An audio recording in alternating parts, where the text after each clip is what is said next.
on this issue.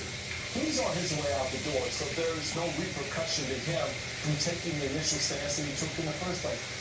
What are you going to do? You know, not buy me a latte at the local coffee store now because I did this? So that part of it for him, he could navigate that, and he could sort of be the principal person until he didn't have to be anymore. To take the lie that they're not going to, oh yeah, we're going to drop this, and you can now release your hold on this nominee, and then what do you think is going to happen in 3 months? So the big issue with this is that these people are using criminal and civil investigation towards political gains. Yes. And that is what makes this moment worse than Watergate. And I don't use that term lightly. During Watergate, at least you had people who were around the president who resisted his very worst instincts. The Attorney General, Deputy Attorney General, refused to fire the special counsel that was investigating Watergate. Nixon wanted that done.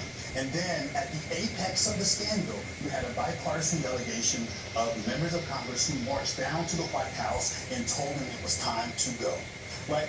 With this president, you don't have people in either the legislative branch or the executive branch who can tell these folks, no, they can, but they won't. And that's what's so disturbing about this moment in American history. There was a great piece in the New Yorker about sort of what the lesson how thoughtful Presidents really talk about it.